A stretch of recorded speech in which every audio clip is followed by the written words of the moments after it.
Bonjour, je vais vous présenter aujourd'hui le livret de développement durable, plus communément appelé LDD, et qui est l'ancien Codévi ayant changé d'appellation avec la loi de finances rectificative en 2006. Le LDD est destiné à favoriser le développement de l'épargne pour mettre à disposition de l'industrie des prêts à taux réduit et pour financer des travaux d'économie d'énergie dans les bâtiments anciens. C'est un compte d'épargne rémunéré qui permet à son titulaire de gérer sans contrainte et en toute sécurité une épargne disponible à tout moment.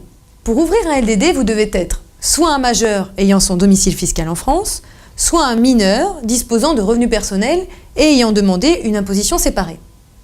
Vous ne pouvez détenir qu'un seul livret et vous devez signer une convention avec l'établissement bancaire.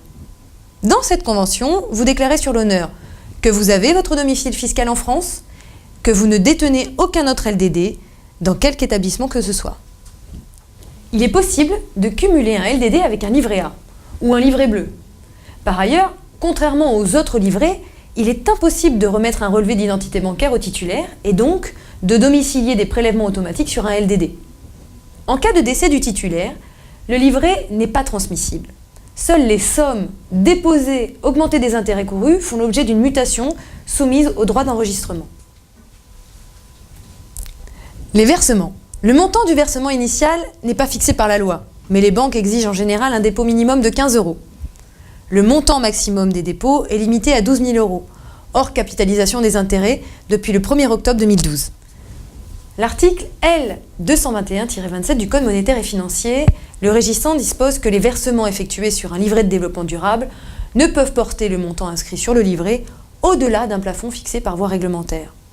Par exemple, un particulier ayant ouvert un LDD, dont le solde était de 8 000 € avant le 1er octobre 2012, en raison de la capitalisation des intérêts, peut verser au maximum 4 000 € supplémentaires sur son livret. Ce plafond ne peut être dépassé que par la capitalisation des intérêts qui intervient automatiquement au 31 décembre de chaque année. Concernant les retraits, les opérations de retrait et de dépôt ne peuvent être effectuées qu'auprès de l'agence bancaire ayant ouvert le LDD. Mis à part cette restriction, les opérations peuvent être pratiquées librement, à tout moment, pour tout montant. Attention, il n'est pas possible de transférer un LDD dans une autre banque. La clôture du LDD. Vous pouvez clôturer votre LDD par lettre simple ou en vous déplaçant auprès de votre banque, à condition de préciser les références du LDD et le numéro de compte où doivent être déposées les sommes restant sur le livret.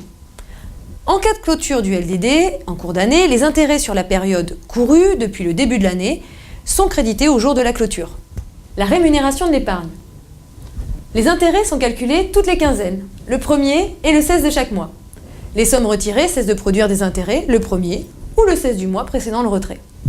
Les intérêts s'ajoutent au capital et portent même intérêt. Le taux d'intérêt est actuellement de 0,75 %. Les intérêts servis sur les livrets de développement durable sont totalement exonérés d'impôts sur le revenu et de prélèvements sociaux. Ainsi, quel qu'en soit le montant, le titulaire n'a pas à les déclarer. Pour résumer, voici les avantages du livret de développement durable. C'est un produit accessible à tous, avec une rémunération intéressante, un faible risque, une disponibilité immédiate, aucune fiscalité, une grande souplesse d'utilisation et enfin des versements libres. Je finirai par un petit aparté sur les caractéristiques communes au livret d'épargne en règle générale.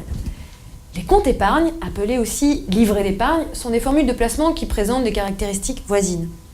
Ils ne diffèrent du compte sur livret de base que par quelques règles fiscales ainsi que par leur rémunération et leur plafond de versement.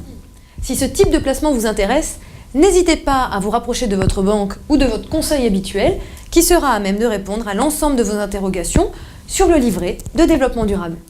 Au revoir, à bientôt!